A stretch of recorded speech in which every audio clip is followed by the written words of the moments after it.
देखो भाई, आज का जो चैप्टर हम तैयार करने वाले हैं वो हर हाल बोर्ड की परीक्षा में आता है। और आप लोग ये मान के चलिए कि मैं जिस प्रकार से आपको बताऊंगा इस प्रकार से पूछा जाएगा और आप लोग करके भी आएंगे, ये मेरी फुल गारंटी है। पहली बात। दूसरी बात बच्चों, ये क्वेश्चन जो चीज़ आज बताने जा रहे हैं ये 5 नंबर में भी आता है, 2 नंबर में पूछते हैं, 1 नंबर में पूछते हैं और आपको कई तरीके बताऊंगा भी, उसके अलावा भी पूछते हैं, ऑप्शन में पूछते हैं। तो आप लोग, मैं लॉन्ग तरीके से आपको सिखाऊंगा, उसमें आपके 60 तरीके भी आ जाएंगे। और आपको एक गारंटी देता हूं, आप कलम रख दीजिए, पूरा क्वेश्चन आपको समझ में आ जाएगा। देखो, पूछा जाता है डी ब्लॉक तत्व क्या है। यदि क्वेश्चन सभी टाइप दिखा रहा हूं, किस किस टाइप से क्वेश्चन आ सकता है और जब इस टाइप से आएगा तो कितने नंबर पूछेंगे, इस टाइप से आएगा कई नंबर पूछेंगे, ये सभी बातें हम लोग जानेंगे। क्वेश्चन है डी ब्लॉक तत्व क्या है। रख दीजिए कॉपी किताब, आराम से देख लीजिए, घर में फिर से देख लेना, पूरा समझ में आ जाएगा। बस ध्यान से देखो, डी ब्लॉक तत्व क्या है पूछेगा, अथवा संक्रमण तत्व किन्हें कहते हैं, इनके चुंबकीय गुण क्या होते हैं, ऑक्सीकरण अवस्थाएं कैसी प्रदर्शित करते हैं, इलेक्ट्रॉनिक विन्यास के आधार पर डी ब्लॉक के तत्वों की विवेचना कीजिए, रंगीन आयन बनाने की प्रवृत्ति बताइए, उत्प्रेरकी गुण किस प्रकार दर्शाते हैं, परिवर्ती गुण किस प्रकार से दर्शाते हैं, संकर यौगिक किस प्रकार से बनाते हैं। ये सभी क्वेश्चन इस प्रकार से आते हैं। बच्चों, यदि क्वेश्चन पूरा आ जाए, संक्रमण तत्व क्या है, इनकी स्थिति बताइए, इनके गुणों को बताइए, पूरा पूछा जाएगा तो 5 नंबर में आएगा। अक्सर परीक्षाओं में 1 नंबर या 2 नंबर में क्वेश्चन दे देते हैं, संक्रमण तत्व के चुंबकीय व्यवहार को दर्शाइए या संक्रमण तत्वों के परिवर्ती गुण को दिखाइए, संक्रमण तत्वों के उत्प्रेरकी गुण को दिखाइए, ऑक्सीकरण अवस्थाओं के आधार पर समझाइए। ऐसे क्वेश्चन कई प्रकार से पूछते हैं। तो आप लॉन्ग क्वेश्चन किस प्रकार लिखेंगे, शॉर्ट क्वेश्चन किस प्रकार लिखेंगे, जैसा क्वेश्चन आएगा उसको किसी न किसी प्रकार से आपको लिखना होगा, तो आप समस्त जानकारियां ले सकते हैं। ये सभी क्वेश्चन आपकी बोर्ड परीक्षा में 5 नंबर से लेकर छोटे क्वेश्चन तक आ सकते हैं। बड़ा पूछेगा तो कैसे करेंगे, छोटा करेगा पूछेगा तो कैसे करेंगे। सबसे पहले हमको जानना है डी ब्लॉक तत्व हैं क्या, क्यों कहते हैं इन्हें संक्रमण तत्व। ऐसे भी क्वेश्चन पूछते हैं, इन्हें संक्रमण तत्व ही क्यों कहा जाता है। इनका पूरा का पूरा झोल सिर्फ एक ही बात पे आएगा, इनका इलेक्ट्रॉनिक विन्यास। जिसने ढंग से इलेक्ट्रॉनिक विन्यास इनका सीख लिया वो पूरा का पूरा क्वेश्चन करके आएगा, ये मेरी गारंटी है। तो सबसे पहले बात करते हैं डी ब्लॉक तत्व हैं क्या। बच्चों, हमारी आवर्त तालिका में एस ब्लॉक और पी ब्लॉक के मध्य, ध्यान से सुनो पूरी कहानी, ये तालिका में एस ब्लॉक और पी लिखना आप लोग डालना सबसे पहले परिचय, और ये भी जान लो आज लॉन्ग क्वेश्चन लिखा कैसे जाता है। सबसे पहले डालेंगे परिचय, परिचय में लिखेंगे, हेडिंग होगी आपकी डी ब्लॉक तत्व, ब्रैकेट में लिख देंगे संक्रमण तत्व। चाहो तो लिखना कि तालिका में एस ब्लॉक और पी ब्लॉक के मध्य जिस ब्लॉक को रखा गया है उसे हम डी ब्लॉक तत्व कहते हैं। इन डी ब्लॉक तत्वों को स्थितियों के अनुसार हमने आपको नोट पॉइंट में सब बातें लिख दी हैं, ये आपको लिख लेनी है, यही आप याद कर लेंगे, इन्हीं सब आपका काम हो जाएगा। लॉन्ग कुछ नहीं लिखना होगा, ये छोटी छोटी बातें जब लिख लिया करो वही मिला के बड़ी कर दिया करो। तो आपने क्या लिखेंगे, एस ब्लॉक और पी ब्लॉक के मध्य डी ब्लॉक स्थित होता है। आप ये भी जानते हो कि भाई कुल जो वर्ग बनाए गए थे, आवर्त बनाए गए थे, वर्ग 18 बनाए गए हैं। इसको 2 वर्ग चाहिए थे, पी तुम्हारा 6 वर्ग ले रहा था, तो डी को कितने मिलेंगे, 10 मिलेंगे। 10 वर्ग मिलने हैं तो डी को 10 वर्ग मिलेंगे, डी 10 वर्गों में रखा जाएगा। तो इनका जो रखा जाना है स्थिति कहाँ से होगी, 3rd बी से लेकर 2nd बी तक। 3rd B 3, 4 B, 5 B, 6 B, 7 B, और उसके बाद 8, 9, 10 तीनों को 8 में कर देते हैं, और उसके बाद 1st बी और 2nd बी। ये भी दिखा देंगे किस प्रकार आते हैं, अभी बता देंगे। इनको 4 श्रेणियों में बांटा जाता है, 3D, 4D, 5D, 6D। कभी सोचा इनकी भाई 2D से क्यों नहीं करते या इसके आगे क्यों नहीं करते? बच्चों, जब इनका विन्यास निकाला जाएगा तो इनकी शुरुआत 3D से ही होगी।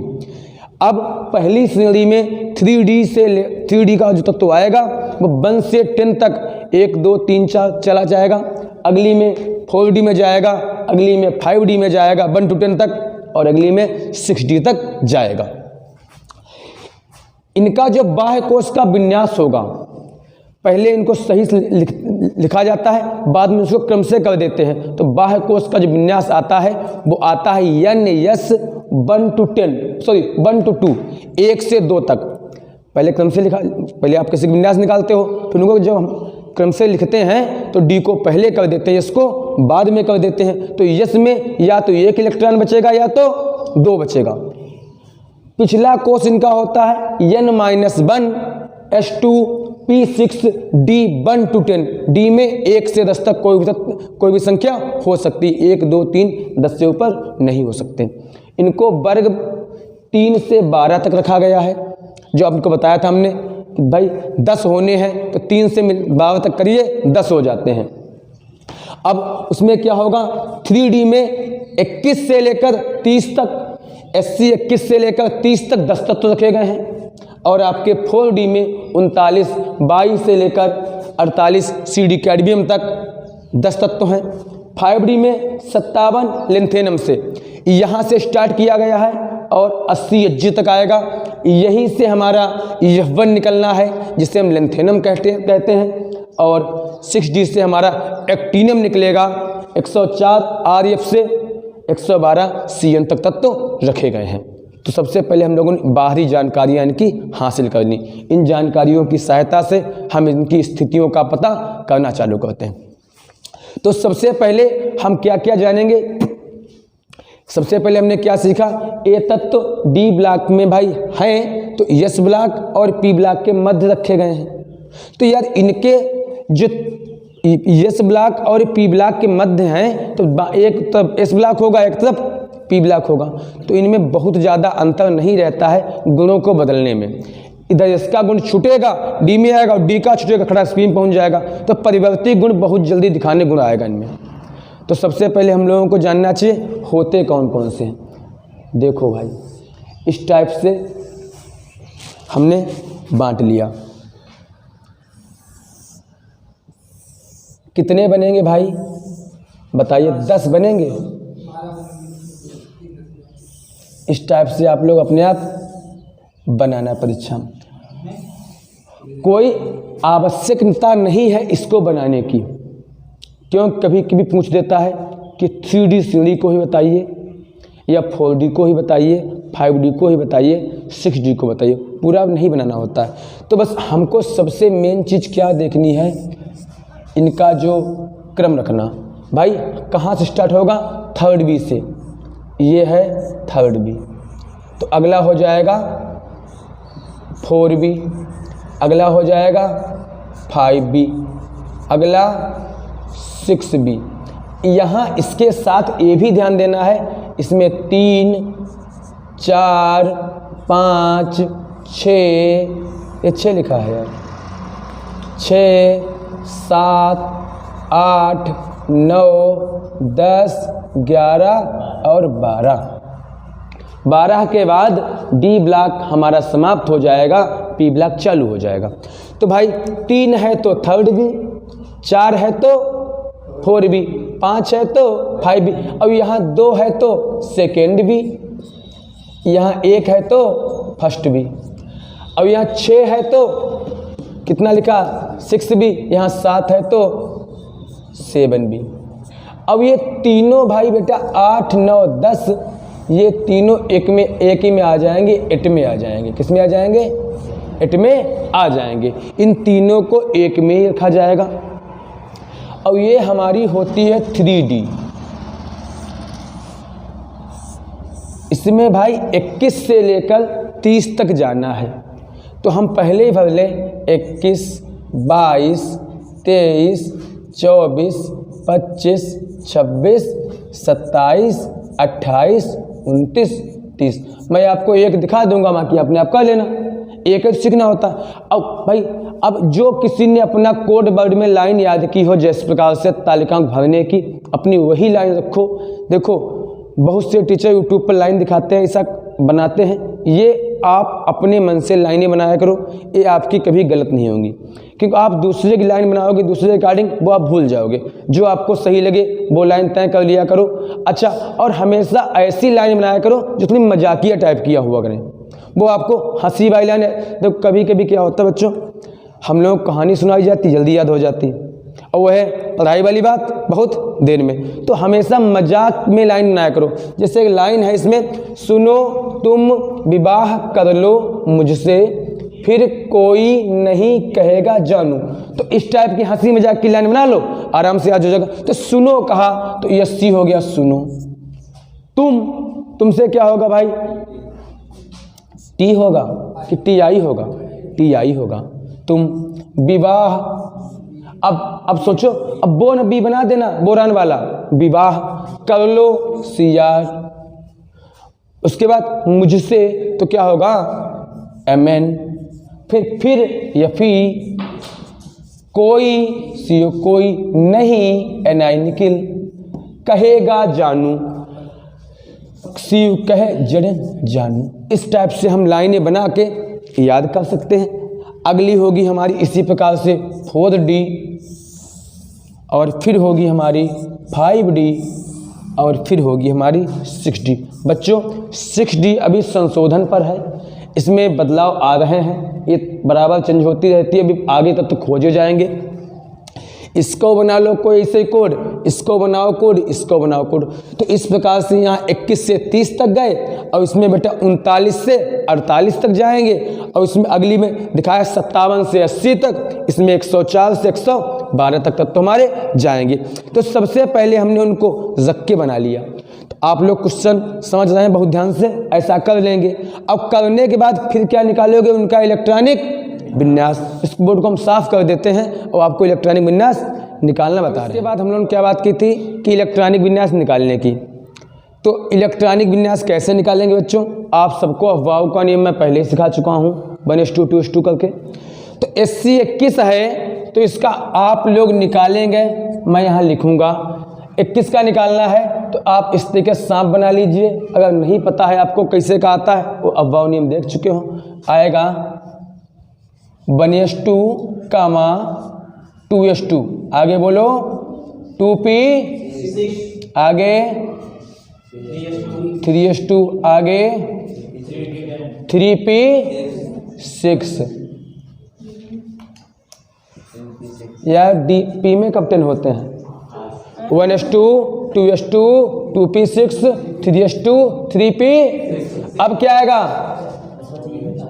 बताओ, 4S2 और 3D10 नहीं, गिन के दो कितने कम हैं, 2 2 4 6 10 2 12 6 18 2 20 और 1 21। लेकिन बेटा आप क्या करेंगे, D को कर लेंगे पहले और 4S को कर देंगे बाद में, क्योंकि दोनों कक्षाएं अपूर्ण करनी है। 3D पर 1 था और ये इस पे 2 थे, इसका 1 इसमें आ जाएगा, यहाँ हो जाएगा 3D2, यहाँ हो जाएगा 4S1। इस प्रकार से सबकी हम निकालते हैं इलेक्ट्रॉनिक विन्यास। इस प्रकार से आपको दिखाना है, इस प्रकार से नहीं दिखाना है। इसलिए कहा जाता है बाह्य कोश में और उसके पिछले कोश में S1 1 से 2 मैंने दिखाया था, 1 से 2 होती हैं और इसमें 1 to 10 तक दिखाई थी होती हैं। ये करने के बाद अब आपको ये तो इलेक्ट्रॉनिक विन्यास सबका निकाल लेंगे, 22 का निकालेंगे, 23 का निकालेंगे, सब नहीं निकालने हैं परीक्षा में यार। आपको बस नंबर पाने के लिए 2-3 निकाल देना, 4 वो समझ जाएगा, बच्चा निकाल लेता है, बस काफ़ी हो जाता है। इन्हीं से हर चीज़ को तय करना, बस यही लाइन याद रखो, यही सभी हेडिंगों को बता देंगे इसी सहायता से। सबसे पहले इलेक्ट्रॉनिक विन्यास निकाल लिया, ध्यान दो, रखो कलम, निकाल लिया। उसके बाद परमाणु त्रिज्या। अब आप देखो भाई, जब इस प्रकार तालिका बनी होती है तो बाएं से दाएं जाएंगे आप, जब बाएं से दाएं जाएंगे तो क्या होगा, उनके नाभिकीय आवेश में वृद्धि होगी, और जब आवेश में वृद्धि होगी तो त्रिज्या उनकी कैसी होती चली जाएंगी, कम होती चली जाएंगी। कैसे लिखेंगे, डालेंगे अगली हेडिंग परमाणु त्रिज्या। इन हेडिंगों का बहुत महत्व होता है लॉन्ग क्वेश्चन में बच्चों, लॉन्ग क्वेश्चन में हेडिंग बहुत महत्व रखती। डालेंगे परमाणु त्रिज्या, लिख देंगे अपेक्षाकृत कम होती चली जाती है, क्योंकि बाएं से जब दाएं जाएगा, बाएं से दाएं जाने पर क्या लिखेंगे, बाएं से दाएं जाने पर परमाणु त्रिज्याएं कम होती चली जाएंगी। अब पूछे कोई काहे कम होंगी, तो कहना क्योंकि नाभिकीय आवेश की वृद्धि जब होगी तो त्रिज्याएं स्वतः ही कम होती। बच्चों क्यों, नाभिकीय आवेश बढ़ने के साथ त्रिज्याएं कम होती हुई चली जाती। बच्चों अगर क्वेश्चन 1 नंबर में आ जाए परमाणु त्रिज्याएं कैसी होंगी डी ब्लॉक के तत्वों की, तो लिखना कम होती चली जाएंगी, क्योंकि जब तालिका में बाएं से दाएं को बाएं से दाएं को जाया जाएगा तो उनकी क्या होगा, आयनिक त्रिज्याएं, परमाणु त्रिज्याएं कम हो जाएं, क्योंकि नाभिकीय आवेश में वृद्धि होगी और वो त्रिज्याओं को कम करने का कार्य करने लगेगी। अगली डालने बेटा हेडिंग परिवर्ती संयोजकताएं। आपने खूब लिखा देखा होगा Fe2+, Fe3+, Cu+, Cu2+, Zn+, ऐसा लिखा होता है।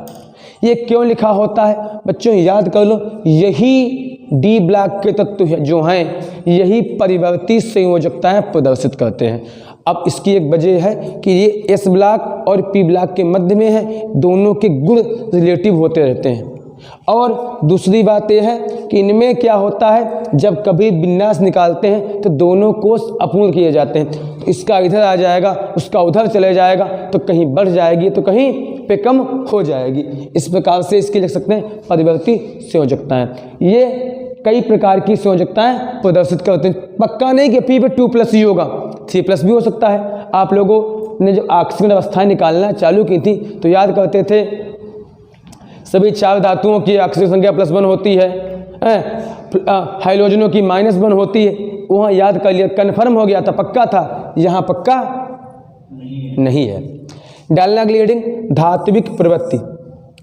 अब धात्विक प्रवृत्ति में क्या, ये सभी धातुएं हैं, ये सभी धातुएं हैं, परंतु कुचालक होती हैं, सुचालक नहीं है। कैसी हैं, कुचालक हैं। तो लिखेंगे ये सभी धातुएं हैं परंतु वे कुचालक होती हैं।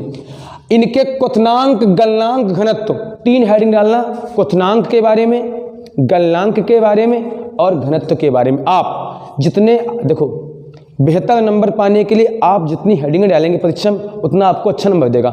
डालना क्वथनांक कैसा होगा, उच्च होगा, गलनांक भी उच्च होगा और घनत्व भी उच्च होगा। लिखना बाएं से दाएं जाने पर इनके गलनांक उच्च हो जाते हैं, क्वथनांक और घनत्व उच्च हो जाता है। तीनों एक में दिखा दिया, आपको आसानी से याद हो जाएगा। अब लिखना पदार्थों के साथ व्यवहार। तो व्यवहार में या इनका निजी व्यवहार की बात की जाए, ये व्यवहारिक दृष्टि से कैसी होती है, तो भैया लिखना ऊष्मा व विद्युत के साथ, मैंने बताया था क्या कैसी कुचालक होती हैं, तो कुचालक का व्यवहार करती हैं। ऊष्मा तथा विद्युत कुचालक होती हैं। क्या होती हैं, कुचालक होती हैं। परंतु इनमें एक अच्छी बात पाई जाती है, मिश्र धातुएं बहुत बनाई जाती हैं इनसे हैं। तो लिख लेना नंबर 2 में मिश्र धातु बनाने की प्रवृत्ति होती। आप एक नई हेडिंग बना सकते हो, मिश्र धातु बनाने की प्रवृत्ति। डी ब्लॉक के तत्वों से मिश्र धातुएं खूब बनाई जाती हैं। चुंबकीय लक्षण। अब एक बात सोचो, मैंने शुरुआत में चुंबकीय के बारे में बात किया था, अब भी कहा इनके चुंबकीय लक्षण ज़्यादा देखने को पाए जाते हैं। क्यों होते हैं इनमें चुंबकीय लक्षण? अब आप देखो, ये जितने भी आप इलेक्ट्रॉनिक विन्यास निकालोगे ये सभी अपूर्ण ही रहते हैं, कभी भी फुल हो ही नहीं पाते। अच्छा, जब अपूर्ण होंगे तो दूसरे को अपूर्ण करने का प्रयास करेंगे। अपना तो इनके पास स्थायित्व तो खत्म हो जाता है, तो दूसरे का एक इलेक्ट्रॉन लेकर उसकी कक्षा को खाली करने का काम करेंगे। करते हैं नहीं करते हैं? जब अधिक करते हैं तो भैया क्या होगा, लिख दे, जब आप निकालेंगे तो आपको दिखेगा, लिखेंगे इलेक्ट्रॉन अयुग्मित होते हैं। क्या लिखेंगे, इलेक्ट्रॉन अयुग्मित होते हैं, इनका जोड़ा नहीं बन पाता, इसलिए क्या करते ये अनुचुंबकन का व्यवहार करते हैं। ऑक्सीकरण अवस्थाएं। ऑक्सीकरण अवस्थाएं कैसी होती हैं? परिवर्ती होती हैं। मैंने आपको यहाँ दिखाया था, क्योंकि ये एस ब्लॉक और पी ब्लॉक के मध्य में है, तो एस ब्लॉक के लक्षण और पी ब्लॉक के लक्षण इनके मध्यवर्ती काम करते हैं। इधर एस ब्लॉक, उधर पी ब्लॉक, निकले एस से निकले डी में और डी से निकले पी में पहुँचे, तो इनमें ये होता है कि परिवर्ती गुण इनमें ज़्यादा पाए जाते हैं, जल्दी से परिवर्तन होने गुण इनमें पाया जाता है। क्यों? जब पी ब्लॉक है तो लास्ट में पी ब्लॉक तो है, उसके बाद कोई ब्लॉक ही नहीं है, खत्म कहानी, वो अपना बनाएगा। एस ब्लॉक है तो ऐसे ब्लॉक है, ये मध्यवर्ती है, इधर एस को झेलो, उधर पी को झेलो। उत्प्रेरकी गुण, बेटा इनमें उत्प्रेरक गुण इसलिए पाया जाता है, मैंने कहा था ये तत्व संक्रमण है, ये अत्याधिक क्रियाशील होते हैं, बहुत क्रिया करते हैं। आपने देखा होगा लोहा वोहा जहाँ पड़ा हो बाहर बहुत जंग लग जाती है जल्दी, अत्याधिक क्रियाशील होते हैं। और क्रियाशीलता का प्रमुख, इनका सबका प्रमुख बिंदु इलेक्ट्रॉनिक विन्यास ही होता है। इलेक्ट्रॉनिक विन्यास ही बताता है इनके प्रमुख गुण को। तो ये इतने क्रियाशील होते हैं, साथ में तो क्रियाएं करते हैं बल्कि उत्प्रेरक का भी कार्य करते हैं। अब क्यों करते हैं? n-1 डी के, साफ नहीं है, n-1 डी के कारण लिख दिया मैंने, n-1 डी के कारण। क्यों? कि भाई इनका विन्यास, इलेक्ट्रॉनिक विन्यास जब निकालेंगे तो कैसे होंगे? अपूर्ण होंगे। जब अपूर्ण होंगे तो क्या करेंगे? उत्प्रेरकों को दर्शाएंगे। संकर यौगिक बनाने की प्रवृत्ति, डालेंगे आप हेडिंग, संकर यौगिक बनाने की प्रवृत्ति बहुत पाई जाती है। अब क्यों बनाते हैं? इनका उच्च धनावेश होता है, आवेश उच्च होता है और छोटी त्रिज्याएं होती हैं। बताना संकर यौगिक बनाने की प्रवृत्ति। आप लोग जब उपसहसंयोजी वाला पाठ पढ़े थे, आखिरी पाठ है जिसको लिंगेंड वाला पाठ कहते हैं, उसमें आपने खूब देखा होगा AG, AU, CN ये सब इसी में तो थे, यही तो बनाते संकर धातुएं थे। तो संकर यौगिक बनाने की प्रवृत्ति क्यों होती है? कोई पूछे क्यों होती है तो बच्चों कैसे बताएंगे? उच्च धनावेश है और छोटी आयनिक त्रिज्याएं हैं। छोटी आयनिक त्रिज्या और उच्च धनावेश के कारण ये क्या करते हैं? संकर यौगिक बनाने की प्रवृत्ति रखते हैं। इनकी आयनों में प्रकृति की बात की जाए तो ये किस प्रकार के बांडों के साथ काम करते हैं? ये सहसंयोजी बंध, विद्युत संयोजी बंध और उपसहसंयोजी बंधों में पाए जाते हैं।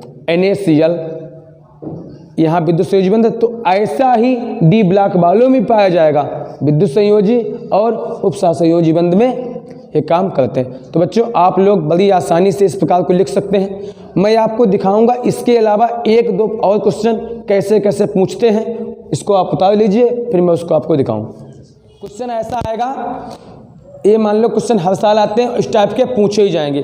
अगर आप डी ब्लॉक तत्वों से बच गए तो इसमें फंसोगे आकर, एक तो आने ही आना है, ये तो फुल गारंटी है कि Cu+ लवण रंगहीन जबकि Cu2+ लवण रंगीन होते हैं। क्यों? ये रंगहीन कहा है, उधर रंगीन कहा है। और Mn3+ आयन की अपेक्षा Mn2+ आयन अधिक स्थायी होता है। क्यों होता है अधिक स्थायी? Zn2+ लवण सफ़ेद जबकि Cu2+ लवण नीले होते हैं। क्यों? बच्चों क्वेश्चन तो कई खड़े होते हैं, आंसर सबके लिए मेरे पास एक ही है। और बच्चों एक ही आंसर आप लोग याद करें, कभी नहीं भूलेंगे। इन तीनों क्या, चारों क्या, कितने भी क्वेश्चन इस टाइप के आ जाएं, उन सब के लिए एक ही हल होता है और उस हल को आप याद कर लें, कभी गलत नहीं होगा। रंगहीन कहा गया, रंगीन कहा गया। आयन की अपेक्षा अधिक स्थायी कहा गया, कम स्थायी कहा गया। ये सफ़ेद कहा गया, इसको नीला कहा गया। देखो बच्चों दो शब्द लिख रहा हूँ, एक रंगीन और एक रंगहीन।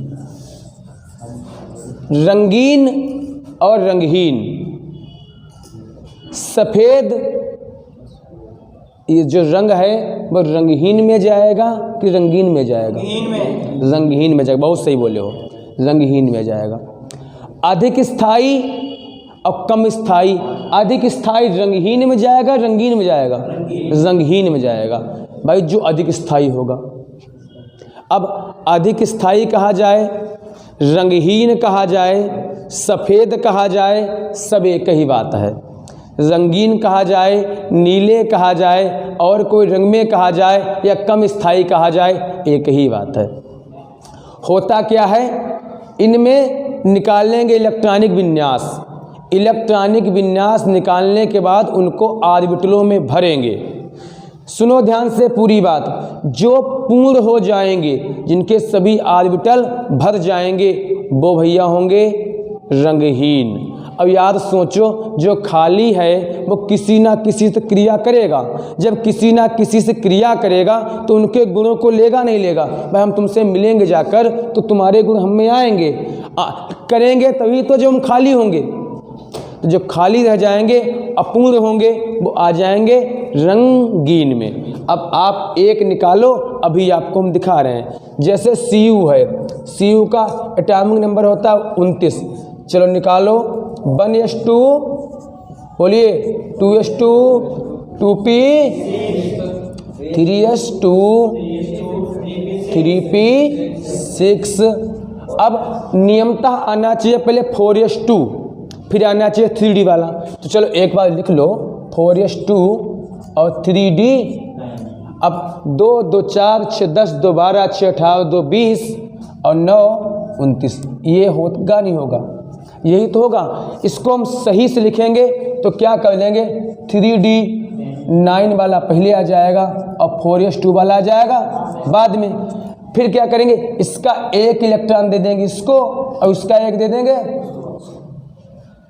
भाई इसका 2 का 1 दे दोगे तो यहाँ आ जाएगा 1 और यहाँ हो जाएगा 9 का 10 हो जाएगा। कितना हो जाएगा, 9 का 10 हो जाएगा।